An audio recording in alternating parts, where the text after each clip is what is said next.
भगवद गीता अध्याय 16 में आप सभी का स्वागत है। इस अध्याय का नाम है देव असुर साधन विभाग योग, देवी और असुरी स्वभाव। देखिए, अध्याय जो 14 हमने देखा था उसमें प्रकृति के 3 गुणों के बारे में हमने जाना था कि कैसे प्रकृति के जो 3 गुण होते हैं वो हमें बांधते हैं और कैसे हम उनसे मुक्त हो सकते हैं। फिर 15वें अध्याय में हमने देखा था कि जो व्यक्ति प्रकृति के 3 गुणों से मुक्त होता है, 3 गुणों से पहले ही मुक्त हो चुका होता है, तो उसकी गति क्या होती है। यद गत्वा न निवर्तन्ते तद धामम परमम मम। भगवान ने बताया था कि जो एक बार मेरे धाम को प्राप्त कर लेगा वो कभी भी इस संसार में लौट के नहीं आएगा। अब ये जो अध्याय 16 है इसमें हम लोग देखेंगे कि भगवान बता रहे हैं कि देवी और असुरी गुण कौन कौन से होते हैं, स्वभाव कौन कौन से होते हैं, उनके लक्षण क्या होते हैं। तो ये हम सभी लोग जानते हैं कि हमारे अंदर एक देवता भी होता है और एक असुर यानी कि राक्षस भी होता है। तो इस अध्याय में भगवान हमें बताएंगे कि कौन भगवान के धाम जाने योग्य है। अब ये तो बिल्कुल पढ़ के ही लग रहा है हमें कि देवी गुण जो है, देवी गुण वाले व्यक्ति जो है वो भगवान के धाम जाने के योग्य है। लेकिन देवी गुण होते कैसे हैं, उनके लक्षण क्या क्या होते हैं, क्या क्या गुण हैं जो कि हमें हमारे अंदर जो है पोषित करने होंगे, जिसके माध्यम से कि हम लोग सक्षम बन पाएंगे भगवान के धाम जाने के। देखिए, हमारे अंदर ना दोनों ही गुण होते हैं, देवी गुण भी होते हैं और आसुरी गुण भी होते हैं। दोनों स्वभाव होते हैं। अभी हमारे ऊपर होता है कि हम किस स्वभाव को, किस गुण को पोषण दे रहे हैं। अगर कोई व्यक्ति देवी गुणों को पोषण देता है तो उसके अंदर देवी स्वभाव आ जाते हैं, और अगर कोई आसुरी या फिर राक्षस जो है राक्षसी स्वभाव को जो है पोषण देता है तो उसके अंदर वैसे स्वभाव आ जाते हैं। ठीक वैसे ही जब आग जलती है, जैसे एकदम जब भीषण आग जलती है तो अगर हम लोग उसको, आग को हवा देंगे तो आग फैलेगी, धुएं को हवा देंगे तो धुआं फैलेगा। तो वैसा ही है कि अगर देवी स्वभाव को पोषण देंगे तो देवी स्वभाव हमारे अंदर आ जाएंगे, अगर आसुरी स्वभाव को पोषण देंगे तो आसुरी स्वभाव हमारे अंदर आ जाएंगे। इसलिए भगवान इसमें हमें बताएंगे कि आ, देवी स्वभाव कैसे होते हैं, जिनके माध्यम से उनके जो जो लक्षण है, उनके क्या क्या लक्षण होते हैं देवी स्वभाव के, गुण के, जिसके माध्यम से कि हम भी उनको जो है अपने अंदर पोषित कर ले और हम भी क्या है भगवान के धाम जाने के योग्य बन सके। अब यहाँ पे जो है भगवान सबसे पहले बता रहे हैं क्या, देवी गुण। तो देवी गुण जो है वो बहुत ही, देखिए, जो वैल्यूज होती है ना, वैल्यूज कहीं नहीं बताई जाती। ठीक है, मतलब आप देख सकते हैं मॉरल वैल्यूज बहुत जगह बताई जाती है कि हाँ दया करो, ये करो, वो करो, लेकिन उसको कैसे यूज करना है, कैसे हम उसको उसको अपने जीवन में उतार सकते हैं, ये कहीं नहीं बताते हैं। वो भगवान भगवत गीता में बताते हैं कि भगवान वैल्यूज भी बता रहे हैं, नैतिक मूल्यों की बारे में बता रहे हैं, साथ ही साथ ये भी बता रहे हैं कि उनको यूज कैसे किया जाता है। भगवान ने कहा है, भरतपुत्र, निर्भयता, आत्मशुद्धि, आध्यात्मिक ज्ञान का अनुशीलन, दान, आत्मसंयम, यज्ञ परायणता, वेदाध्ययन, तपस्या, सरलता, हिंसा, सत्यसा, क्रोध विहीनता, त्याग, शांति, छिद्रान वेषण में रुचि, समस्त जीवों पर करुणा, लोभ विहीनता, भद्रता, लज्जा, संकल्प, तेज, क्षमा, धैर्य, पवित्रता, ईर्ष्या तथा सम्मान की अभिलाषा से मुक्ति, ये सारे दिव्य गुण हैं जो देवी प्रकृति से संपन्न देवतुल्य पुरुषों में पाए जाते हैं। वो पहले ये बता रहे भगवान, देवताओं मतलब देवतुल्य जो पुरुष होते हैं उनमें कैसे गुण होते हैं। तो यहाँ पे देखिए सबसे पहले बता रहे हैं भगवान निर्भयता। तो निर्भयता मतलब क्या, निर्भयता मतलब कि ये कि जब कोई व्यक्ति के अंदर जो है इस तरीके के जो गुण आ जाते हैं, मतलब कैसे गुण, देवताओं वाले, यानी कि वो निर्भय हो जाता है। देव कैसे, जब कोई मान लो अगर कोई व्यक्ति भक्ति में लगा हुआ है ना, तो वो निश्चित ही क्या हो जाएगा, निर्भय हो जाएगा। क्यों? क्योंकि वो जानता है कि भगवान क्या है, हमारे परम हितैषी हैं। भगवान बोले सूर्यदम सर्वभूतानां, मैं सबका सुहृद हूँ, मैं हितैषी हूँ। इसका मतलब ये है कि भगवान हमेशा हमारे हित में सोचेंगे, तो वो कभी, उसको कभी भय होगा ही नहीं। जैसे प्रहलाद महाराज क्या है, प्रहलाद महाराज को कभी भय नहीं, वो हमेशा भगवान के नाम के जप में लगे रहे, उनको पता था कि हाँ भगवान मेरी रक्षा कर लेंगे। विभीषण, उन्होंने तो अपना राज्य छोड़ दिया, वो भगवान की शरण में आ गए, फिर भी उन्हें कोई भय नहीं था, उनको पता था कि भगवान की शरण में हूँ तो कहीं ना कहीं मेरा अच्छा होगा ही होगा, इसलिए उनको कोई भय नहीं था। अपने भाई से भी भय नहीं था जबकि वो इतना शक्तिशाली था। आत्मशुद्धि, तो ये बिल्कुल, ये जो प्रोसेस है ये क्या है, ये प्रोसेस ही आत्मशुद्धि है। तो हम जो सेवा करते हैं उससे हमारी आत्मशुद्धि होती है।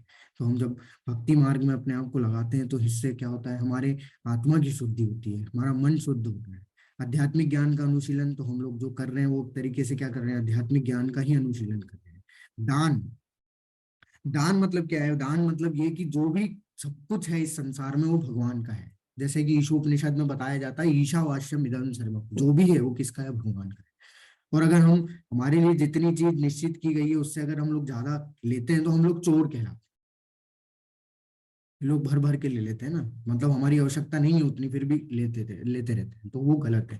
तो दान का मतलब यहाँ पे भगवान बता रहे हैं कि सब कुछ भगवान का समझते हुए हमें क्या करना है, उस चीज को दान देना है। मतलब कि अगर कोई व्यक्ति पैसा दान देना चाहता है तो ये समझ के ना दे कि मैंने कमाया और मैंने, इस घमंड से ना दे, अहंकार से ना दे। ऐसा देना चाहिए कि ये भी भगवान का पैसा है और कहीं ना कहीं भगवान ने मुझे सक्षम बनाया कि मैं इसको जो है क्या कर सकूं, और भी जो जिनके पास धन नहीं है उनको मैं दे सकूं, या फिर भगवान की सेवा में इसको लगा सकूं। आत्मसंयम यानी कि मन पे नियंत्रण करना। तो जब हम लोग भक्ति करते हैं तो भक्ति से क्या है, हम लोग आसानी से अपने मन को जो है नियंत्रण में ला सकते हैं।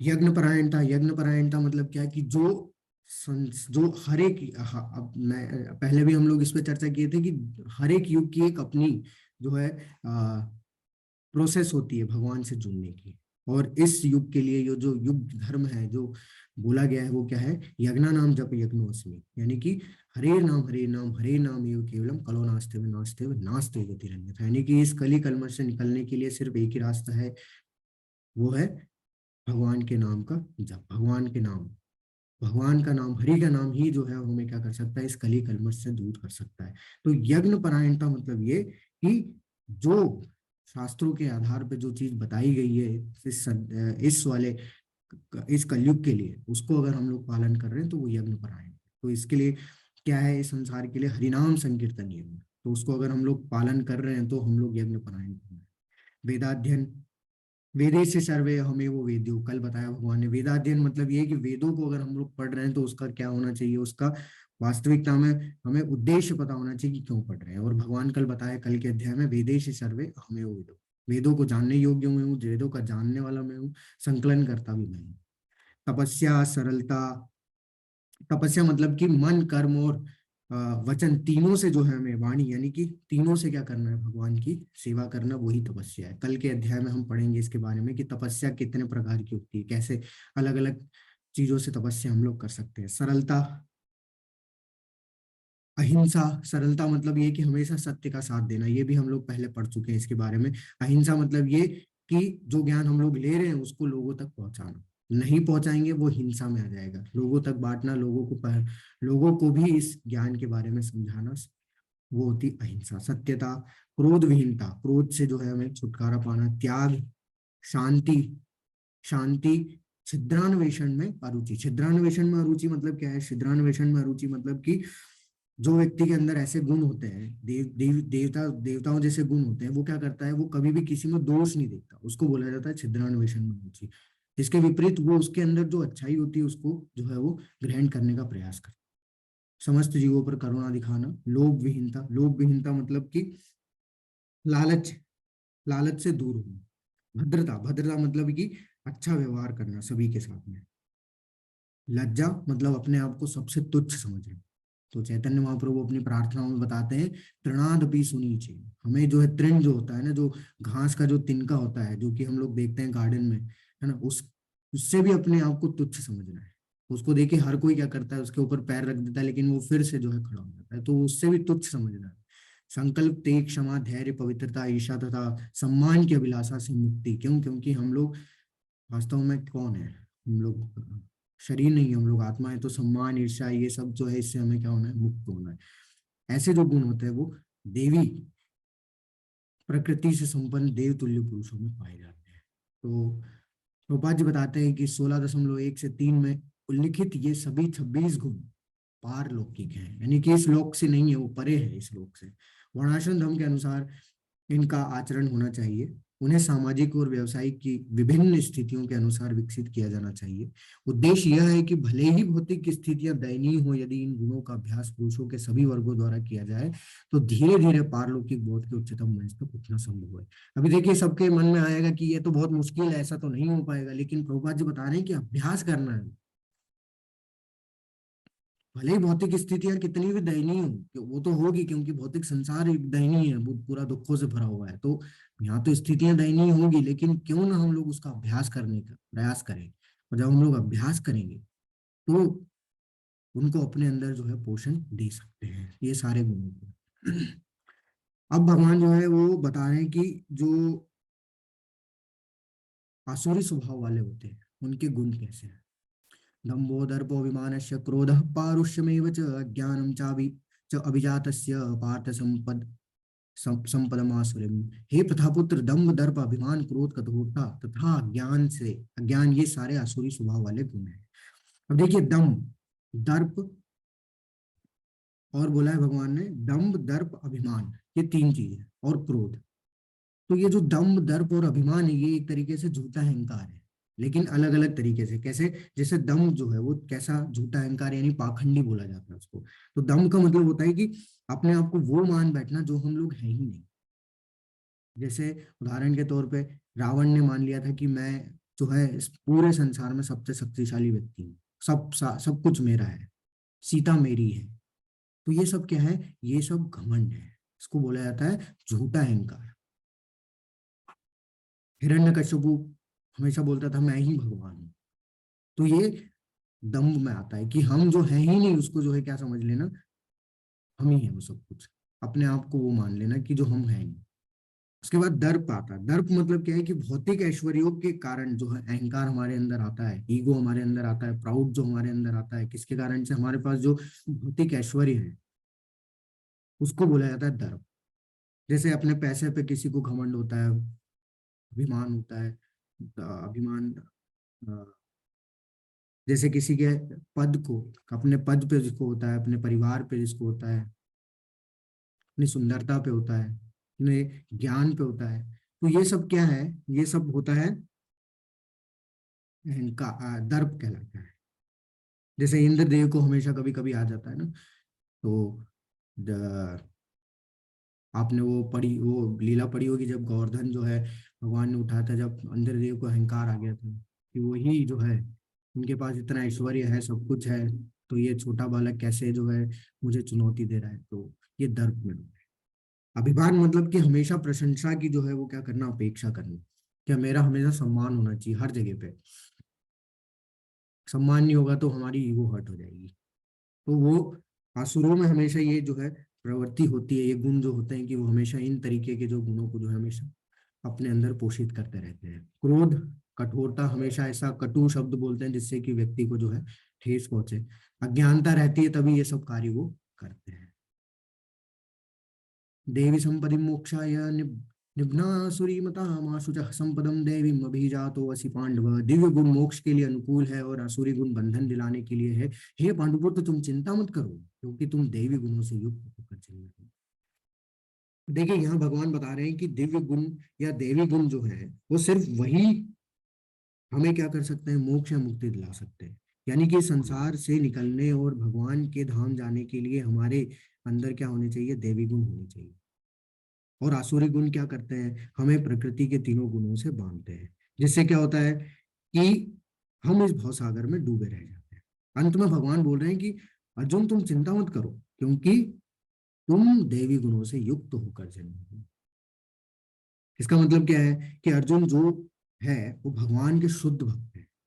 और जब भी भगवान लीला करने के लिए आते हैं, कभी भी किसी भी युग में जब भगवान अपनी लीला करने के लिए प्रकट होते हैं, तो उस लीला का हिस्सा जो है अर्जुन भी होते हैं। मतलब हमेशा भगवान के आते हैं अपने ग्रुप के पूरे समूह के साथ में आते हैं, तो उस समूह का हिस्सा अर्जुन भी होते हैं। तो हमें अर्जुन को साधारण नहीं समझना चाहिए। अर्जुन भगवान के नित्य सखा हैं, और भगवान जो है चौथे अध्याय में बता चुके हैं कि मेरे और तुम्हारे कई अनेकों अनेक जन्म हो चुके हैं, जिसके बारे में मैं तो सब जानता हूँ लेकिन तुम नहीं जानते, तुम सब कुछ भूल चुके हो। इसलिए भगवान जो है ये चीज अर्जुन को बोलते हैं कि तुम चिंता मत करो, तुम दैवी गुणों से युक्त होकर ही जन्मे हो। द्वौ भूत सर्गो लोके अस्मिन् देवा आसुरेव च देवो विस्तरशः प्रोक्त आसुरम पाठ में शृणु। हे प्रथापुत्र, इस संसार में सृजित सा प्राणी दो प्रकार के हैं, देवी या तथा असुरी। मैं पहले ही विस्तार से तुम्हें देवी गुण बतला चुका हूँ, अब मुझसे आसुरी गुणों के विषय में सुनो। भगवान जो है आसुरी गुणों के बारे में बताएंगे। प्रवर्तिं च निवर्तिं च जनान विदुरासुरः न शोचं नापि चाचारो न सत्यं तेषु विद्यते। जो असुरी है वे यह नहीं जानते कि क्या करना चाहिए और क्या नहीं करना चाहिए। उनमें ना तो पवित्रता होती है, ना ही उचित आचरण होता है, नहीं सत्य पाया जाता है। अब देखिए वो वास्तव में अज्ञानता में तो है। तो ये जो आसुरी लोग होते हैं अज्ञानता में रहते हैं, तो उन्हें तो ये पता ही नहीं होता है कि वास्तव में हमारे लिए क्या करना करनी है, क्या अकरनीय है, कि हमारे लिए क्या क्या लिखा गया है, कि हमें क्या करना चाहिए और क्या नहीं करना चाहिए। वो उसमें भेद नहीं कर पाते। दूसरी चीज है वो भोग के लिए कुछ भी करते हैं, तो वो हमेशा अपवित्र रहते हैं, क्योंकि वो भोग करना चाहते हैं तो भोग के लिए वो कुछ भी करेंगे। उचित आचरण नहीं होगा, क्योंकि जब भोग करना है तो कैसे भी तरीके से उनको वो अपनी इंद्रियों को तुष्ट करना है, वो भोग करने में लगे रहेंगे, तो उसमें आचरण भी सही नहीं होगा। और ऐसी चीजों में कभी भी सत्य पाया नहीं जा सकता। तो इसलिए ऐसे जो लोग होते हैं वो कभी भी उचित आचरण नहीं करते, पवित्र नहीं होते, ठीक है, और कभी भी सत्य में उनमें कभी भी किसी भी तरीके का सत्य नहीं पाया जाता, क्योंकि वो जानते ही नहीं वास्तव में उनके लिए क्या करनी है क्या अकरनी है। असत्यम प्रतिष्ठम ते जगत आहुरन ईश्वरम अपरस अपरस्पर संभूतम किमन्यत काम अहेतुकम। वे कहते हैं कि यह जगत मिथ्या है, इसका कोई आधार नहीं है और इसका नियमन किसी ईश्वर द्वारा नहीं होता। उनका कहना है कि यह काम इच्छा से उत्पन्न होता है और काम के अतिरिक्त कोई अन्य कारण नहीं है। देखिए एक आसुरी गुण भगवान यह बता रहे हैं कि वो है उनके, यानी भगवान के अस्तित्व को नकारने वाले, जो भगवान के अस्तित्व को नकारते हैं, मतलब वो मानते हैं कि भगवान भगवान कुछ नहीं होते, जिनको बोला जाता है एथीस्ट, नास्तिक लोग। वो भी क्या होते हैं, एक तरीके से आसुरी गुण ही है, आसुरी आसुरी लोग के हैं। तो वो क्या बोलते हैं कि भगवान होते ही नहीं है, ये सब कुछ जो भी हो रहा है ये सिर्फ किसके कारण से हो रहा है, प्रकृति के नियमों के कारण से हो रहा है, और इसको कोई भगवान नहीं चला रहा।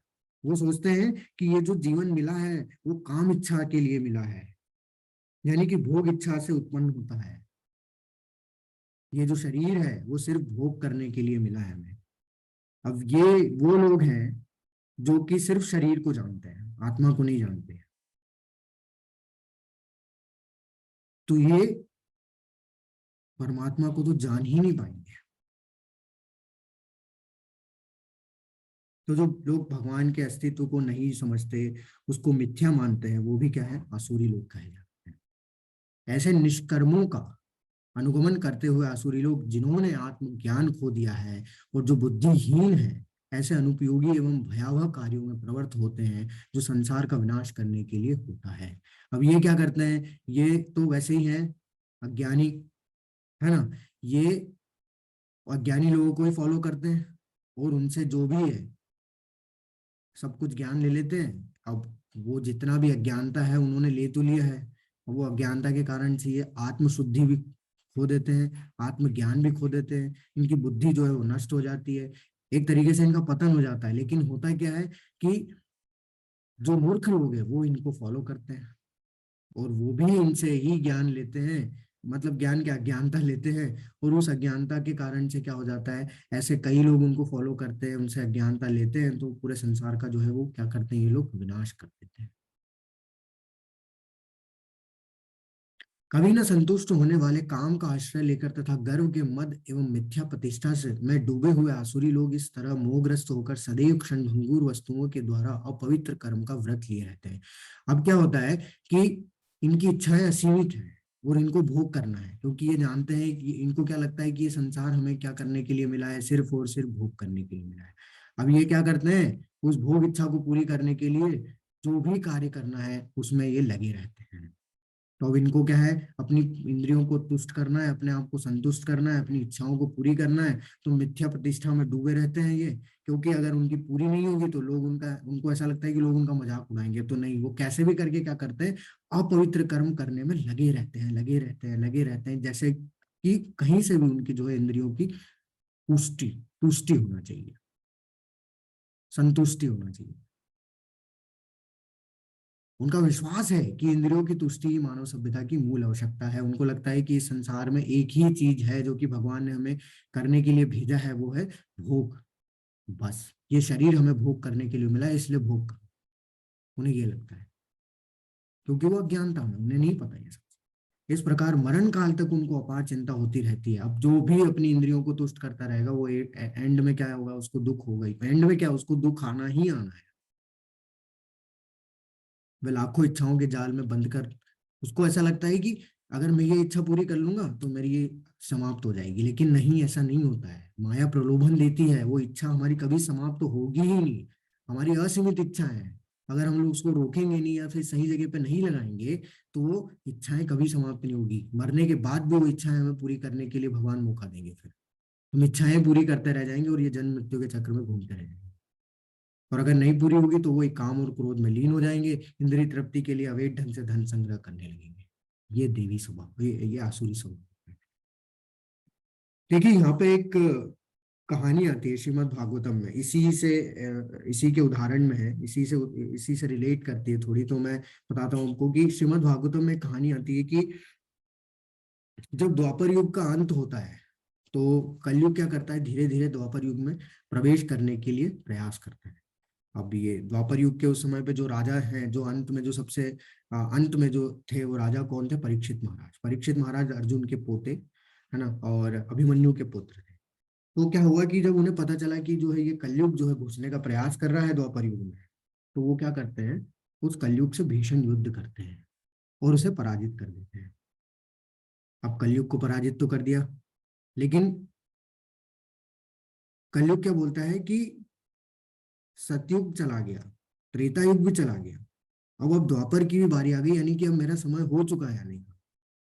तो मुझे आप, मैं, भले ही आपने मुझे हरा दिया है, लेकिन मैं आपकी शरण में आना चाहता हूँ। अब जो है इनके बीच में बहुत डिस्कशन होता है, बातचीत होती है, मतलब बहुत बड़ी कहानी है ये। मैं एकदम संक्षिप्त में बता रहा हूँ कि इसका ये कैसे यहाँ पे रिलेट कर रही है इस अध्याय के लिए। तो कलयुग जो है अब शरण में आ जाता है, तो परीक्षित महाराज तो शुद्ध भक्त हैं, तो जो भी उनकी शरण में आता है वो उनको क्या करते हैं, शरण देते हैं। तो कलयुग को बोलते हैं कि अच्छा, अब तुम मेरी शरण ले ही चुके हो तो फिर मैं तुम्हें रहने के लिए अनुमति देता हूँ, लेकिन तुम आ, जिस हाल में तुम हो उस हाल में मैं तुम्हें यहाँ पर रहने नहीं दूँ। मैं तुम्हें शरण तो दूंगा लेकिन तुम इस रूप में नहीं रह सकते। तो कलयुग बोलता है कि ठीक है, मुझे 4 जगह दे दो, मैं वही 4 जगह पे ही रहूंगा बस, बाकी मैं कहीं पे नहीं रहूंगा। तो परीक्षित महाराज बोलते हैं ठीक है, तुम चुन लो अपनी 4 जगह। अभी देखिए, जो कलयुग है कितना बुद्धिमान है। अभी आप देखिए, मैं सुनाऊंगा आपको आगे कहानी कि उसने जो 4 जगह चुनी वो इस तरीके से चुनी कि उसने क्या किया, धर्म के सारे स्तंभों की वाट लगा दी, सब खत्म कर दिया, नाश कर दिया। जैसे उसने क्या बोला कि सबसे पहले कलयुग ने बोला कि मैं वहां रहूंगा जहां पे अवैध संबंध हो रहा हो। अवैध संबंध मतलब वो कि कोई व्यक्ति की अगर शादी हो चुकी है, या पुरुष की या स्त्री की, तो वो अगर पराई स्त्री या पराई पुरुष के साथ में जो संबंध होते हैं वो अवैध संबंध कहलाते हैं। तो कलयुग ने सबसे पहला स्थान चुना कि मैं वहां रहूंगा जहाँ पे अवैध संबंध हो रहे होंगे। और इससे क्या हुआ, इससे ये हुआ कि हमारे धर्म का जो एक स्तंभ है, पवित्रता, उसका जो है नाश हो गया, उसको नष्ट कर दिया उसने। दूसरा स्थान कलयुग ने चुना कि मैं वहां रहूंगा जहाँ पे क्या हो रहा होगा, जहाँ पे जुआ खेल रहे होंगे लोग, मैं वहां पे निवास करूंगा। अब इससे क्या हुआ, इससे धर्म का जो दूसरा स्तंभ है, सत्यता, उसका भी, उसको जो है उस कलयुग ने नष्ट कर दिया। तीसरा स्थान कलयुग ने चुना कि मैं वहां रहूंगा जहां लोग नशा इत्यादि में लगे होंगे। इससे ये हुआ कि धर्म का जो तीसरा स्तंभ है, तपस्या, वो भी समाप्त हो गया। अब जो लोग नशा नशा इत्यादि में लगे होंगे ना, वो कभी भी जो है क्या है, तपस्या में अपने आप को नहीं लगा सकते किसी भी तरीके की। और जब कलयुग ने बोला कि चौथा स्थान मैं वहां रहूंगा जहां पे कि मांसाहार का सेवन हो रहा होगा, इससे क्या किया उसने कि धर्म का जो चौथा स्तंभ था, दया, उसका भी, उसको उसने नष्ट कर दिया। तो इस प्रकार जो धर्म के चारों स्तंभ थे, पवित्रता, सत्यता, तपस्या, दया, चारों को एक एक करके कलयुग ने क्या कर दिया, नष्ट कर दिया। ऐसा करने पे उसको क्या लगा कि वो बहुत बुद्धिमान है, क्योंकि उसने धर्म के सारे धर्म का नाश कर दिया और अपना अधिपत्य जो है वो जमा लिया इस संसार पे। तो जो आसुरी लोग होते हैं उनको ऐसा लगता है कि वो बहुत बुद्धिमान है। जैसे इसी के बुद्धिमानी की उदाहरण मैं आपको बताता हूँ, हिरण्यकश्यपु। तो हिरण्यकश्यपु ने भी क्या किया था, हिरण्यकश्यपु ने बहुत बहुत ही कठोर तपस्या की और उससे फिर ब्रह्मा जी को प्रसन्न किया और ब्रह्मा जी को बोला कि मुझे अमरता का वरदान चाहिए। ब्रह्मा जी बोले, अरे मैं ही अमर नहीं हूं तो मैं तुम्हें कैसे अमरता का वरदान दूंगा, मैं नहीं दे सकता, क्योंकि मैं तो अमर नहीं हूँ, मेरा तो 100 साल का जीवन है। तो अब उसने बुद्धिमानी, अपना जो है बुद्धि लगाई, उसने बोला कि फिर ठीक है, मुझे ऐसा वरदान दो कि मुझे कोई दिन में ना मार सके, ना कोई रात में मार सके, ना कोई इंसान मार सके, ना जानवर मार सके, ना कोई घर में मारे, ना कोई घर के अंदर मारे, ना कोई घर के अंदर मारे, ना घर के बाहर मारे, ना ऊपर मारे, ना नीचे मारे, ना अस्त्र से मारे, ना शस्त्र से मारे। ऐसे उसने कई सारे जो है मांग लिए वरदान।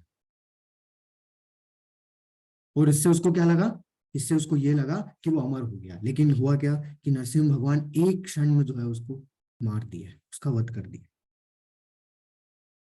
तो असुर समझते हैं कि उनसे बुद्धिमान और कोई नहीं है, परंतु हमें पता है कि सबसे बुद्धिमान कौन है, सबसे बुद्धिमान भगवान ही है। इसी तरह कलयुग को भी लग रहा था कि उसने क्या किया, चारों धर्म के चारों स्तंभ का जो है उसने नाश कर दिया, तो अब वो बहुत बुद्धिमान हो गया। लेकिन हुआ क्या, हुआ ये कि भगवान हरिनाम के रूप में आ गए कलयुग में।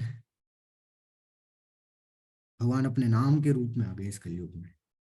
तो इस पे भागवतम में दिया हुआ है कि कलयुग में कितने भी पाप क्यों ना हो रहे हैं, पूरा पाप से ये भरा हुआ है कलयुग।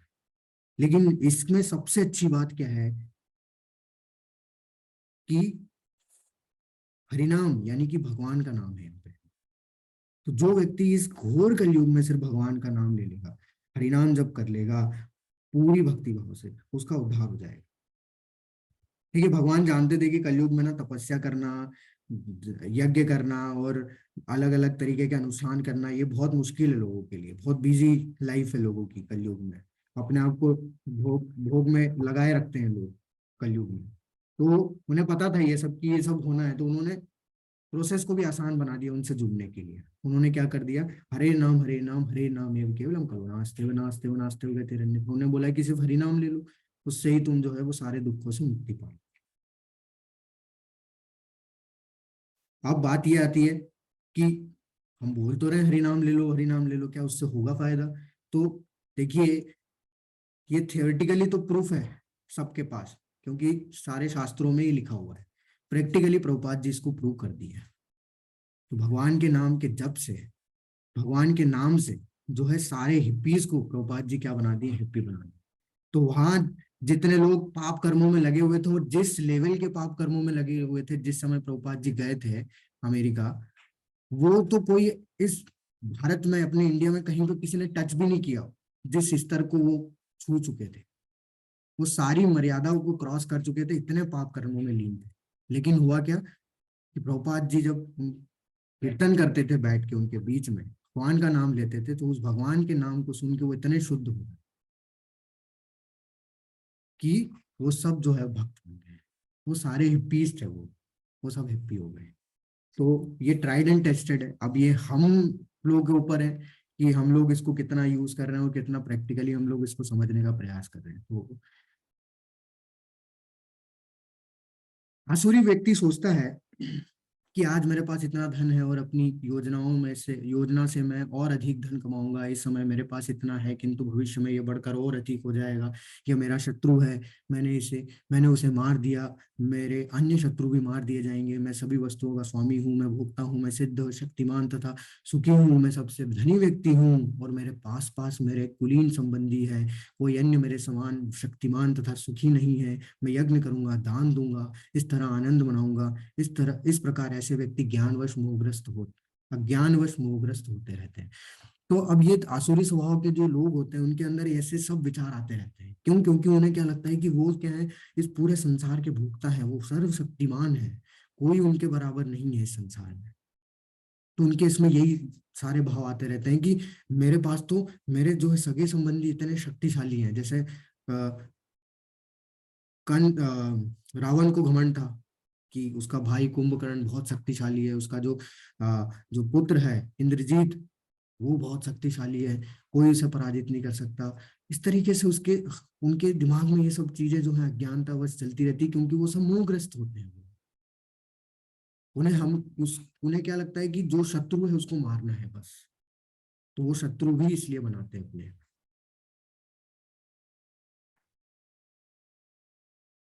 तो वो क्या करते हैं, सिर्फ अपना आधिपत्य जमाने का प्रयास करते हैं, क्योंकि उन्हें लगता है कि वो सबसे शक्तिमान है इस पूरे संसार में, परम भोक्ता वो ही है। और ये सब के कारण से, इस अज्ञानता के कारण से वो मोह ग्रसित हो जाते हैं। इस प्रकार अनेक चिंताओं से उद्विग्न होकर तथा मोहजाल में बंद कर वे इंद्रिय भोग में अत्यधिक आसक्त हो जाते हैं और नरक में गिरते हैं। अब होता क्या है कि जब वो इतना ज्यादा मोहग्रस्त हो जाएंगे तो एक उनके ऊपर चिंता हमेशा बनी रहेगी, और वो चिंता के कारण से वो क्या हो जाते हैं, इस संसार के मोहजाल में फंसते चले जाते हैं। क्यों? क्योंकि वो इंद्रिय भोग में ही लगे रहते हैं पूरा टाइम। और जो जितना ज्यादा इंद्रिय भोग में लगा रहेगा, अपनी सेंस ग्रेटिफिकेशन को फुलफिल करता रहेगा, तब तक वो इस संसार से आसक्त होता रहेगा। और जितना आसक्त होगा, वो बात वही है, गलत कर्म करते रहेगा, वो पाप कर्म करते रहेगा। और उससे होगा क्या कि वो नीचे की योनियों को, अधम से अधम योनियों को प्राप्त करेगा। अहंकार बलम दर्प कामम क्रोधम च संसितः मामात्म परदेहेषु प्रद्विषन्तो अभ्यसूय कहा।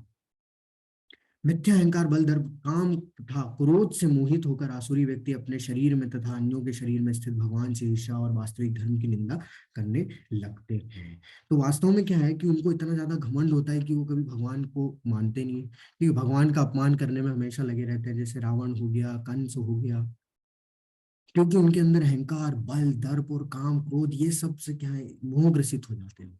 इनसे इतनी ज्यादा अज्ञानता उनके अंदर आ जाती है कि वो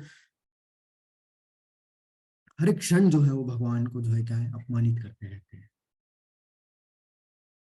उदाहरण के तौर पे शिशुपाल, तो आप जिस जो फोटो देख रहे हैं ये शिशुपाल का है। शिशुपाल के साथ भी ऐसा ही था। शिशुपाल जब पैदा हुए थे तो उन आकाशवाणी हो गई थी कि इनकी जो मृत्यु है वो भगवान श्री कृष्ण के हाथों होनी है। और जब पता चला कि अच्छा ये तो चचेरे भाई हैं उनकी माँ को, तो उनकी माँ जाती है भगवान के पास और बोलती है कि तुम्हारा भाई है, छोड़ दो इसको। तो वो बोलते हैं देखिए मैं छोड़ तो नहीं सकता, लेकिन भगवान देखिए कितने दयालु हैं। भगवान बोले मैं छोड़ तो नहीं सकता क्योंकि आकाशवाणी हो चुकी है, परंतु मैं इस पे दया दिखा सकता हूँ इस तरीके से कि अगर ये मुझे 100 बार लगातार अपमानित करेगा, 100 बार लगातार गाली देगा या फिर मुझे कुछ अपशब्द बोलेगा लगातार, तभी मैं इसका जो है वध कर दूंगा। 100वीं बार अगर 99 बार बोला और छोड़ दिया तो नहीं करूंगा। तो भगवान ने कितनी बार उससे जो है अपशब्द सुने होंगे, क्योंकि लगातार उसने कई बार 70 बार बोला होगा फिर छोड़ दिया, कई बार 60 बार बोला होगा छोड़ दिया। तो हर बार उसको जो है भगवान क्षमा करते रहे। लेकिन जब युधिष्ठिर महाराज यज्ञ कर रहे थे, सभी को बुलाया उन्होंने, तो उस समय पे ये निर्णय होना था कि ये यज्ञ किसको अर्पित किया जाए। तो नारद जी ने बोला कि आप क्या सोच रहे हैं, आपके पास तो साक्षात भगवान है, इनको अर्पित करिए। और जैसे ही ये सुना शिशुपाल ने, अब शिशुपाल क्या अहंकार बल दर्प काम क्रोध इससे सबसे मोहित था वो, क्योंकि उसको लगता था कि इसको ये मतलब भगवान को क्यों इतना दर्जा दिया जा रहा है, इस कृष्ण को, ये तो एक साधारण व्यक्ति है, वो जान ही नहीं पा रहा था ये। तो उसने जो है वो अपशब्द बोलना स्टार्ट किए। और जैसे ही 100 बोले, वैसे ही उन्होंने, भगवान ने कुछ नहीं किया, सुदर्शन चक्र अपने आप निकला, गर्दन काट के समाप्त कर दिया। तो वास्तव में ऐसे व्यक्ति जो होते हैं वो क्या करते हैं, इनका हमेशा जो है पतन ही होता है। कभी भी ऐसा नहीं कि ये हमेशा ये भगवान के भले ये कि करीब हो, फिर भी ये क्या है, इनका पतन होना निश्चित है, क्योंकि ये अपने आप में अहंकारी होते हैं, बल में होते हैं, दर्प में, काम क्रोध ये सबसे मोहग्रसित हो जाते हैं। इसलिए इन्हें कुछ ज्ञान नहीं होता, ज्ञानता में ये घूमते रहते हैं और किसी को भी कुछ भी समझते हैं, अपने आप को ही जो है वो सर्वशक्तिमान और भोक्ता मान के चलते रहते हैं। जो लोग ईर्ष्यालु तथा क्रूर हैं और नराधम हैं, उन्हें मैं निरंतर विभिन्न आसुरी योनियों में भवसागर में डालता रहता हूँ। तो जैसे हम लोग क्या करते हैं, बार बार कपड़े धोते हैं तो कैसा करते हैं, बार बार हम लोग बाल्टी में डालते हैं, पानी में भिगोते हैं, फिर निकालते हैं, फिर भिगोते हैं, फिर निकालते हैं, जब तक वो साफ नहीं हो जाता। वैसे ही भगवान भी इन लोगों के साथ करते रहते हैं, इनको बार बार जो है डालते हैं सही जगह पे, लेकिन अगर ये नहीं करते फिर वापस वही डालते हैं। फिर होता है क्या है, अगर नहीं ये ठीक ही नहीं हो रहे तो भगवान क्या करते हैं, इनको निरंतर असुरी योनियों में जो है डालते रहते हैं, कि ये बदल ही नहीं रहे, ये चाहते ही नहीं बदलना। तो इसलिए इनको अधम से अधम योनियों को जो है भगवान उनको देते रहते हैं। ऐसे व्यक्ति आसुरी योनि में बारंबार जन्म ग्रहण करते हुए कभी कभी कभी भी मुझ तक नहीं पहुंच पाते, वे धीरे धीरे अत्यंत अधम गति को प्राप्त होते हैं। और ऐसे कभी नहीं प्राप्त कर पाएंगे, क्योंकि वो कभी जिज्ञासा करने की इच्छा ही नहीं करते। उन्हें अगर ज्ञान देने जाएंगे तो वो उल्टा हमें ज्ञान देंगे। तो ऐसे जो व्यक्ति होते हैं वो कभी भी जो है वो मुक्त नहीं हो पाते, वो अधम से अधम और नीचे की योनियों को जो है वो प्राप्त करते हैं। अब यहाँ पे भगवान जो बता रहे हैं कि नरक तो हम लोग जानते हैं, है ना, जो नरक होते हैं वो सब हमने देख लिए है ना, जो कि अलग अलग जो है नरक हमने देखे थे, अतल वितल सुतल पातल तलातल पाताल सबसे नीचे। लेकिन वास्तव में 3 द्वार है हमारे अंदर नरक के, जो कि क्या करते हैं, आत्मा को जो है उसका पतन कर देते हैं। वो 3 द्वार कौन से हैं जिससे कि इस संसार में रहते हुए भी आत्मा का पतन हो जाता है? वो है काम क्रोध और लोभ। तो ये बहुत ही भयानक चीज है, काम क्रोध और लोभ। क्योंकि काम क्रोध और लोभ ही है जो कि हमें क्या करता है, गलत कार्य करने के लिए प्रेरित करता है। कोई लोग बोलते हैं कि हम तो करना नहीं चाहते थे लेकिन फिर भी हमसे हो गया, तो वो किसके कारण से होता है, काम और क्रोध के कारण से। कामेश क्रोधेश रजोगुण संग, भगवान हम बताए हैं तीसरे अध्याय में कि काम और क्रोध जो है वो इतना ज्यादा हमारे ऊपर चढ़ा हुआ रहता है, कि जिससे क्या होता है, किसके कारण से, रजोगुण के कारण से। जिससे ये होता है कि हम लोग नहीं चाह के भी हम गलत कार्य कर बैठते हैं। अब देखिए ये चीज हम लोग पहले भी आप लोगों ने पढ़ी होगी, माता जी ने पढ़ाई होगी दूसरे अध्याय का जो 62 और 63 श्लोक है उसमें इसी के बारे में बताया गया है कि वास्तव में हमारी जो हम लोग क्यों अपनी इंद्रियों को कंट्रोल नहीं कर पाते, क्यों हम लोग गलत कार्य कर बैठते हैं, क्यों किसी व्यक्ति का पतन हो जाता है। वो बताते ध्यायतो विषया पुंसा संगतेषु जायते संगात संग जायते कामा कामा क्रोधो भी जायते। तो वहां से क्या है, जब हम लोग किसी भी चीज पे ध्यान लगाते हैं, मतलब कोई चीज को अगर देख लिया तो देखने में बुराई नहीं है क्योंकि आंखें दी है भगवान ने। लेकिन अगर उसको देख के अगर उस पर हम लोग कॉन्टम्पलेट करने लगते हैं, उस पर ध्यान लगाने लगते हैं, उसी चीज को बार बार हमारे विचार में लाने लगते हैं, तो क्या होगा, उससे हमारी आसक्ति बढ़ जाएगी। और जब आसक्ति बढ़ेगी तो क्या होगा कि हमारे अंदर बुरी इच्छाएं पैदा होगी कि कैसे हम उसे प्राप्त करें। अब जैसे काम, बुरी इच्छाएं नहीं, काम पैदा होगी, तो उस आसक्ति से हमारे अंदर काम आएगा। और वो बुरी इच्छाएं क्या करेगी, अगर मान लो बुरी इच्छाएं अगर आपकी आसानी से पूरी हो जाती है तो लालच आ जाएगा। जैसे अगर कोई व्यक्ति है, कोई बच्चा है ना, अब कोई बच्चे ने किसी के पास में मोबाइल देख लिया, अच्छा आईफोन मान लो, है ना, अब वो आईफोन उसने देख लिया तो उसके दिमाग में घूमता रहा, और वो इतना मतलब वो अपने दिमाग में घुमाता रहा कि आईफोन आईफोन चाहिए, कुछ भी हो जाए। अब उससे क्या हुआ उसको कि उससे आईफोन से आसक्ति हो गई है, वो इतना ज्यादा अटैच हो गया कि अब उसने क्या किया, अब अपने घर में बोलना चालू किया, तो अपने पापा को बोलेगा वो कि पापा मेरे को आईफोन चाहिए। मान लो अब ये इच्छा है, देखिए उसकी इच्छा हो गई कि मुझे आईफोन लेना ही है, क्योंकि उसने देखा, ध्यान लगाया, आसक्ति हुई, आसक्ति से उसके अंदर इच्छा पैदा हुई कि उसको चाहिए, काम पैदा हुआ। अब अगर उसके मान लो उसके पिताजी ने उसको आसानी से दिला दिया तो क्या होगा, लालच आ जाएगा कि अभी तो 13 लिया है, 14 चाहिए अब मेरे को। लेकिन अगर नहीं दिलाया तो क्या होगा, क्रोध आएगा, वो अपने पिता के खिलाफ जो है वो षड्यंत्र शुरू कर देगा, उसके दिमाग में जो है विचार शुरू हो जाएंगे। तो काम से जो है क्रोध आता है कब, जब इच्छाएं पूरी नहीं होती है। और काम से ही लोभ आता है जब क्या है, इजीली पूरी हो जाती है। तो हम क्यों ना इन तीनों को ही जो है त्याग दें, मतलब त्याग क्या दें, इनसे दूर रहने का प्रयास करें। और अगर हम लोग इन तीनों से दूर रहेंगे तो हमारे अंदर ये किसी भी तरीके के बुरे विचार नहीं आएंगे। हम लोग स्टार्टिंग से ही अगर किसी चीज पे ध्यान लगाना ही छोड़ देंगे तो ना हमारे अंदर काम आएगा, ना क्रोध आएगा, ना लोभ आएगा।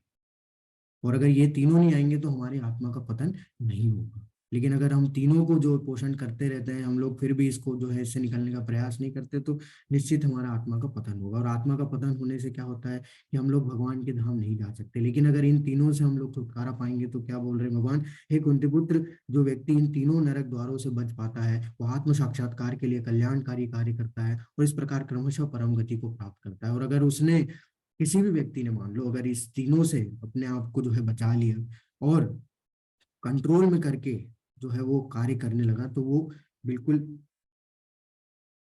आत्मा के स्तर तक पहुंच जाएगा। क्यों? क्योंकि उसे वास्तविकता पता चल जाएगी। और इससे क्या होगा, इससे वो सही कार्य करेगा, भगवान के लिए कार्य करेगा, भगवान की सेवा में कार्य करेगा और भगवान के धाम जाने के योग्य बन जाएगा। जो शास्त्रों के आदेशों की अवहेलना करता है, मन माने ढंग से कार्य करता है, उसे ना तो सिद्धि, ना सुख, ना ही परम गति की प्राप्ति हो पाती है। और भगवान यहाँ पे बता रहे हैं कि एक लक्षण और है, किसका? आसुरी को, आसुरी लोगों को। वो क्या है कि ये क्या करते हैं, ये शास्त्रों की अवहेलना करते हैं। मतलब कि ये समझते हैं कि शास्त्रों का लिखा हुआ सब बेकार है, जो लिखा हुआ है शास्त्रों में वो सब बेकार है, उसकी कोई बात, उसको उससे उसके हिसाब से हम लोग कोई जीवन चला नहीं सकते, पता नहीं कुछ भी मन गढ़ंत लिखा हुआ है, ऐसा लोग बोलते हैं और अपने ही रूल बनाते हैं, मनमाने ढंग से कार्य करते हैं, अपने ही हिसाब से जो है सब चीजें जो है चलाते हैं। ऐसे लोग भी क्या होते हैं, आसुरी होते हैं। और ऐसे लोगों को क्या होता है, ना तो सिद्धि मिल पाती है, सिद्धि बोले तो जो वास्तव में जन्म मृत्यु से छुटकारा, वो नहीं, वो मिलना उनके लिए बहुत मुश्किल है, क्योंकि वो जब शास्त्रों के आदेशों का पालन ही नहीं करते हैं, अवहेलना करते हैं, तो वो कभी सेल्फ रियलाइज, आत्म साक्षात्कार के स्तर तक नहीं पहुंच पाते। और इससे उनको ना सुख मिल पाएगा, ना ही परम गति की प्राप्ति होगी। अतएव मनुष्य को यह जानना चाहिए कि शास्त्रों के विधान के अनुसार क्या कर्तव्य है और क्या अकर्तव्य है। उसे विधि विधानों को जानकर कर्म करना चाहिए, जिससे वह क्रमशः ऊपर उठ सके। तो इसलिए हमें क्या है, शास्त्रों में जो दिया हुआ है उससे ही हमें पता लग सकता है कि हमारे लिए क्या करनी है और क्या अकरनीय है, हमारे लिए क्या करना है, कर्तव्य है, और क्या हमारे लिए अकर्तव्य है। क्योंकि हमें यही नहीं पता वास्तव में। आज लोगों को नहीं पता कि उन क्या हमें वास्तव में करना चाहिए, कौन सी चीज है जो हमारे लिए करने के लिए बोली गई है और कौन सी चीज है जो हमारे लिए नहीं करने के लिए बोली गई है, हमने छोड़ने के लिए बोला गया है। तो वो विधि विधानों को अगर हम लोग नहीं पालन करेंगे, तो क्या होगा, हम लोग कभी भी ऊपर नहीं उठ पाएंगे। इसलिए क्या है कि गुरु के माध्यम से हमें वो सब चीजें समझनी होगी, क्योंकि गुरु ही हमें क्या कर सकता है, शास्त्रों का सत्यता का दर्शन करा सकता है, क्योंकि उन्होंने वो दर्शन कर रखा है, उन्होंने वो शास्त्रों के नियमों को पालन कर रखा है। तो यद यद आचरती श्रेष्ठ, तो जो जो आचरण करते हैं श्रेष्ठ व्यक्ति, वही क्या कर सकते हैं, हमें अपने उन आचरणों के माध्यम से क्या कर सकते हैं, उन सारे विधि विधानों को बता सकते हैं। कर्तव्य है, जो भी कर्तव्य है वो बता सकते हैं, और जो अकर्तव्य है वो भी बता सकते हैं। इसलिए क्या है कि भगवान भी क्या कर रहे थे, भगवान भी शिक्षा लेने के लिए गुरुकुल में गए थे, सांदीपनि मुनि के आश्रम में गए थे। अब भगवान तो पूर्ण ज्ञानी है, सच्चिदानंद विग्रह यानी कि पूर्ण ज्ञानी है वो, लेकिन फिर भी वो गए थे, क्योंकि उन्हें पता है कि लोग क्या करेंगे, फॉलो करेंगे, लोग बोलेंगे भगवान तो नहीं गए, हम भी क्यों जाए। तो भगवान भी इस चीज को रखने के लिए कि जो श्रेष्ठ जो जैसा करता है, सामान्य व्यक्ति उसी को फॉलो करता है, तो इसलिए भगवान ने भी उस चीज को जो है वो उस नियम को बनाए रखा। वो पहले शिक्षा अर्जित की, उसके बाद फिर जो है अपने आगे के काम में कार्य किया। तो इसलिए हमें भी क्या है, शास्त्रों के विधान के अनुसार ही अपने कर्तव्यों को समझना है और उसके माध्यम से कर्म करने का प्रयास करना है।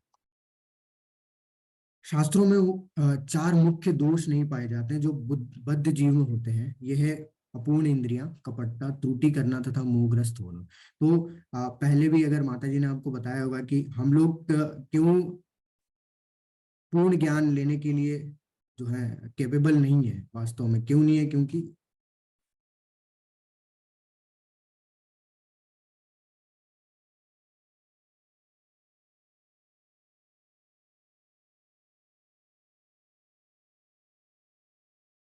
हरे कृष्णा प्रभु जी, दंडवत प्रणाम प्रभु जी। कंप्लीट कर लो, चैप्टर पूरा हो जाएगा। ओके। तो यहाँ पे जैसे बताया गया कि शास्त्रों में जो है वो चार प्रकार के जो दोष नहीं पाए जाते, लेकिन हम लोगों के अंदर जो है चार प्रकार की दोष होते हैं, चार प्रकार की त्रुटियां होती है, जिसके कारण से हम लोग क्या है पूर्ण ज्ञान लेने के लिए केपेबल नहीं है, सक्षम नहीं है। इसलिए प्रभुपाद जी बता रहे हैं कि इन चारों दोषों के कारण बद्ध जीव यानी कि जो बंधा हुआ है इस संसार में, जीव विधि विधान बनाने के लिए अयोग्य होता है। तो हम लोग अगर चाहें कि अपने मेंटल स्पेकुलेशन से, मनोधर्म से सब कुछ सीख सकते हैं, तो हम लोग नहीं सीख सकते, क्योंकि हमारी इंद्रियां पूर्ण है। हम लोग धोखा खाते हैं, धोखा देते हैं, हम लोग गलतियां करते हैं। तो इसके कारण से हम ये सारे चारों दोषों के कारण से हम लोग नहीं सक्षम नहीं है कि हम लोग कोई विधि विधानों को बना ले। तो जिनका उल्लेख शास्त्र में होता है, जो इन दोषों से परे होते हैं, सभी बड़े बड़े महात्माओं, आचार्यों तथा महापुरुषों द्वारा बिना किसी परिवर्तन के स्वीकार कर लिए जाते हैं। तो जितने भी महापुरुष हुए हैं, जो भी आचार्य हुए हैं बड़े, उन्होंने भी क्या किया है कि जो विधि विधान दिए हुए हैं शास्त्रों में, उसको ज्यों का त्यों ऐसा एज इट इज जो है वो फॉलो किया है। तो शास्त्रों के नियमों का पालन किए बिना कोई सिद्धि प्राप्त नहीं कर सकता। अतएव जो शास्त्रों के तात्पर्यों को वास्तव में समझता है, वह भाग्यशाली माना जाता है। तो हम लोग अगर शास्त्रों को नहीं मान रहे, तो हम लोग क्या कर रहे हैं, हमारे अंदर आसुरी स्वभाव को ही जो है पोषण दे रहे हैं। यह भौतिक शक्ति प्रकृति के 3 गुणों से बनी है। इसके पूर्व की भगवान के ज्ञान का मार्ग खुले, मनुष्य को कम से कम सतोगुण तक ऊपर उठना है। दूसरों के लिए यदि उपयुक्त तथा प्रामाणिक गुरु का मार्गदर्शन प्राप्त हो जाता है, तो उसका जीवन सफल हो जाता है, क्योंकि गुरु उच्च पद की ओर उन्नति का मार्ग दिखा सकता है। तो वास्तव में चौथे अध्याय से ही भगवान ये चीज बता रहे कि गुरु के माध्यम से ही हम लोग क्या कर सकते हैं, वास्तविक ज्ञान को हमारे अंदर जो है धारण कर सकते हैं। क्योंकि हमारे अंदर की अज्ञानता कब कब समाप्त होगी, जब हमें गुरु जो है वह जो पूर्ण ज्ञान देगा, जो कि ज्ञान के प्रकाश से जो भी हमारे अंदर की जो है अज्ञानता है वो समाप्त हो जाएगी। तो दिव्य ज्ञान जो है वो हृदय को प्रकाशित करता है। तो वास्तव में वो कौन दे सकता है, हमें गुरु ही दे सकता है। और उनके माध्यम से हमें क्या करना चाहिए, इस ज्ञान को लेने का प्रयास करना चाहिए, जिससे कि हम लोग पूर्णतः जो है इस ज्ञान को समझ सकें और भगवान को जो है भगवान के धाम जाने के योग्य बन सके। तो हमारा ये अध्याय यही समाप्त होता है।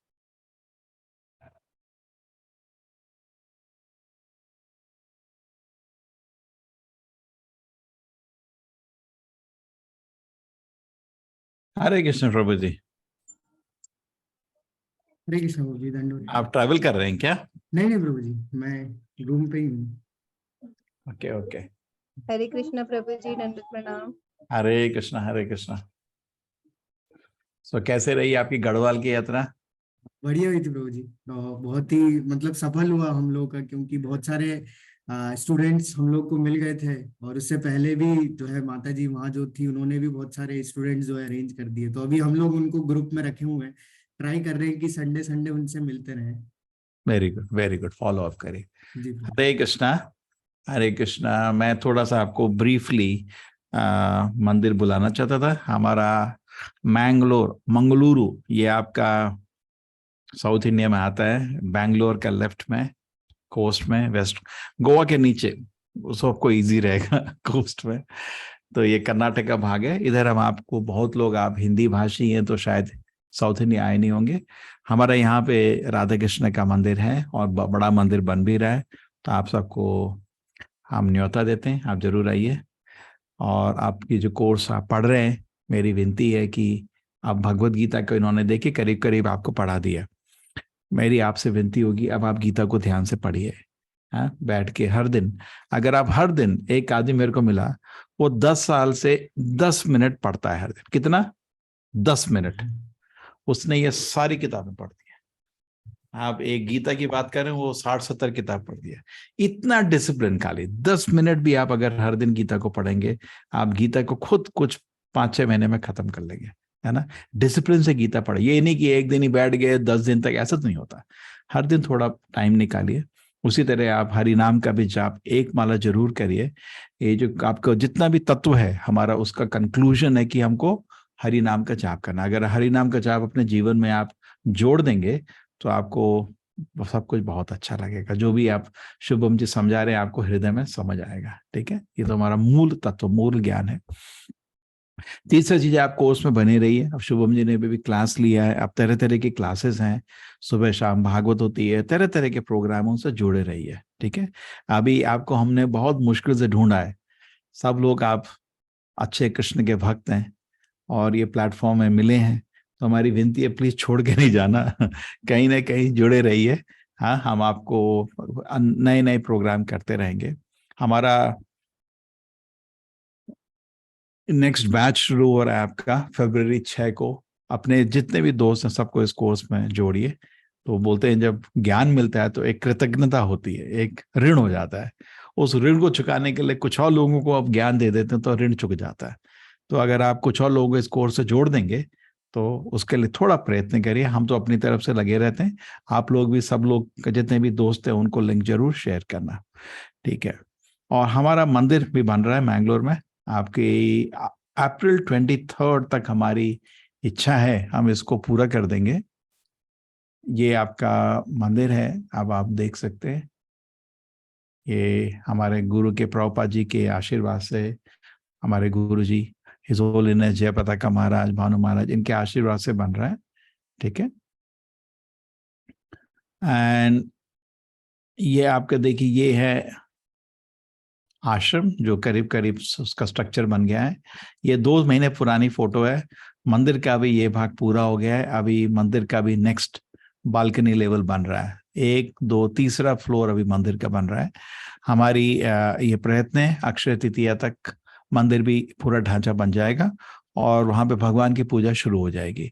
डेकोरेशन थोड़ा टाइम हमको और लगेगा, जन्माष्टमी तक हमारा काम कंप्लीट हो जाएगा। हमने एक और कंस्ट्रक्शन अभी शुरू करा है। ये पीछे के साइड में बहुत बड़ा आपके लिए कॉलेज बन रहा है। जैसे आपको मानो कि शुभम जी हमको पढ़ाएं, हम मैंगलोर जाएं। कब आ रहे हैं प्रभु जी? शुभम जी मैंगलोर बहुत टाइम हो गया, ठीक है। प्रभु जी, तो ये अक्षय तृतीया पे आप जैसे बता रहे, बिल्कुल हम प्लान करो, सब लोग प्लान करो। जी। तो यहाँ पे बहुत अच्छा अवसर रहता है। यहाँ पे जैसे आपको हुआ कि चलो भाई 10 दिन में गीता को एक बारी उनसे सुनना है, ठीक है, फैसिलिटी है। 96 क्लासरूम्स आ रहे हैं, पूरा फैसिलिटी है, रहने का व्यवस्था, खाने का व्यवस्था। तो ये बेसिकली हमारी फैसिलिटी बन रही है आपको गीता का ज्ञान देने के लिए, ठीक है। ये मंदिर बन जाएगा तो अभी तो ऐसा चल रहा है, बन के ऐसा दिखेगा आपको। ये आप सोच रहे होंगे ऐसे टाइल क्यों लगाए हैं, क्योंकि यहाँ बारिश चेरा चेरा पूंजी जैसी होती है, मतलब रुकती नहीं है 6 महीने। बहुत बारिश होती है जून से दिसंबर तक। ये आपका ओवरऑल ढांचा है मंदिर का, ठीक है। तो हमने तरह तरह से ही आपके लिए लोग जो पार्टिसिपेट करना चाहते हैं स्कीम्स रखी हैं। एक बहुत सिंपल है, जैसे आप लोग गूगल पे यूज करते हैं, फोन पे यूज करते हैं, पेटीएम, एक नया चीज है, कुछ लोगों को मालूम होगा व्हाट्सएप पे भी है। इन सब में हम लोगों ने ये जो नंबर है, ये टेम्पल का नंबर है, इस नंबर में आप कर सकते हैं 9342171413, ठीक है। मैं इसमें डाल देता हूं आपको।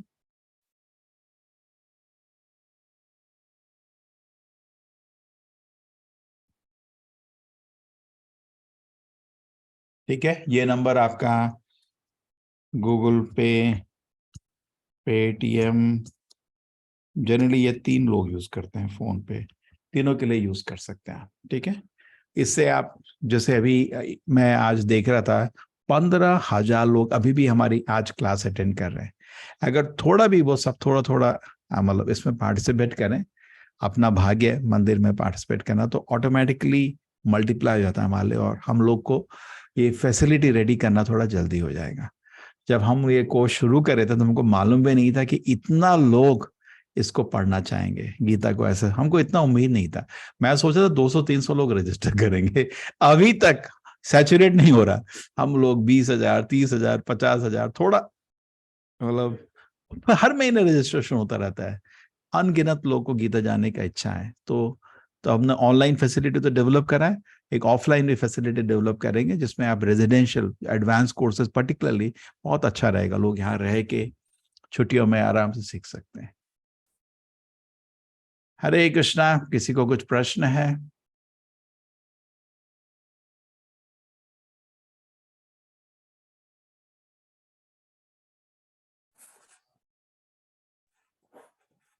आप लोग अनम्यूट कर सकते हैं, आप सभी लोग। हरे जिसको कृष्णा प्रभु जी, दंडवत प्रणाम। अभी लेवल 1 का मैंने कोर्स किया है। अभी मैंने देखा है जो राखी माता जी ने लिंक भेजा है लेवल 2 में, उसमें 2 टाइप्स का लिखा हुआ है, एक प्री भक्ति शास्त्री कोर्स और एक भक्ति सदाचार। तो दोनों में डिफरेंस क्या है और कैसे, क्या क्या जी, फर्क है? मैं माता जी आपको इसके बारे में बता दूंगा। अभी अच्छा ठीक अभी हम है। लोग इस पे चर्चा कर लेंगे जी। अच्छा ठीक है प्रभु जी। प्रभु जी आप अनम्यूट हो गए प्रभु जी। ओके, एक में क्या होता है, सदाचार की जो लाइन है उसमें एग्जाम्स नहीं है, आपके कृष्ण की अलग अलग लीला समझाएंगे, कैसे घर में भोग लगाना है, ये सब। उसमें एग्जाम नहीं रखे एक लाइन में, उसमें भी आप प्रगति कर सकते हैं। कुछ लोग का तो भाई मेरे को बहुत कमिटमेंट है, असाइनमेंट और एग्जाम नहीं चाहिए, ठीक है, तो वो लोग उस रास्ते में निकल जाते हैं। जो प्री भक्ति शास्त्री हैं वो लोग टीचर बनना चाहते हैं, उधर तो आपको एग्जाम और असाइनमेंट तो रहेंगे, वो तो स्पेशल मार्ग है, ठीक है ना। तो थोड़ा वो टफ रहता है, तो लोग अपने हिसाब से दोनों भी रजिस्टर कर लो, दोनों में देख लेना, मुश्किल होगा फिर एक जिसमें आना आपको चले जाना, ठीक है, जैसे आपकी इच्छा है, लेकिन रजिस्टर जरूर कर लेना, बिकॉज फिर हमारा ट्रैक भूल जाता है हमारा। आपको व्हाट्सएप ग्रुप में चले जाएंगे, उधर लिंक आते रहते हैं, क्लास शुरू हो रही है आ जाओ, ऐसे करके, ठीक है। जी प्रभु जी दंडवत हरे प्रणाम। कृष्णा हरे हरे कृष्णा। कृष्णा। शुभम जी आप लेवल 2 ले रहे हैं अभी कुछ? जी जी प्रभु जी, मैं लेवल कितना, 2 कौन सा क्लास चल रहा है आपका? 9 to 10 चल रहा है प्रभु जी, संडे। अभी तो आप इनको ज्वाइन करेंगे तो 9th चैप्टर में ज्वाइन करेंगे, कोई एक नहीं और नहीं बैच ले चैप्टर, सकते हैं आप क्या? नहीं नहीं प्रभु जी, चैप्टर तो सेकंड ही चल रहा है, मतलब मैं हाँ, 9 सेकंड चैप्टर चल रहा है। हाँ ठीक है, मैं, जैसे मर्जी। जी तो जी इन लोगों को ऐसा करना, इन लोगों को भी ले लो, इनको ओरिएंटेशन दे देना 3-4 दिन का, जो अच्छा कवर अप जी हो जाएगा। जी जी प्रभु। मैं ऐसे ही करता था, आप इनको जिनको भी ज्वाइन करना है, शुभम प्रभु जी आपको अच्छे लगते हैं, देखा कितने वंडरफुल डिवोटी है ना। ऑडियो प्रभु जी, ऑडियो को थोड़ा शार्प रखना, मेरा ऑडियो हाँ अच्छा लग रहा हाँ हाँ हाँ प्रभु जी, अभी मैंने है? किया वैसा है, होना थोड़ा चाहिए, कवर किया जी। बिल्कुल। जी प्रभु। हाँ, बिल्कुल क्लियर, बिकॉज क्या है, अगर वीडियो दिखा भी नहीं चलता है, अभी ऑडियो जी जी बिल्कुल शार्प होना। चेक कर लेना रिकॉर्डिंग में ना, चेक करके जी जी देख, प्रभु जी, वॉइस रिकॉर्डिंग जी। क्लियर, ठीक है। कितना, बहुत ठंड है उधर? हाँ प्रभु जी, बहुत तो ज्यादा ठंड स्वेटर है। पहने हुआ? हाँ बहुत ज्यादा ठंड है, अभी तो कम ही नहीं हो रही है। हमारा तो पंखा चल रहा है।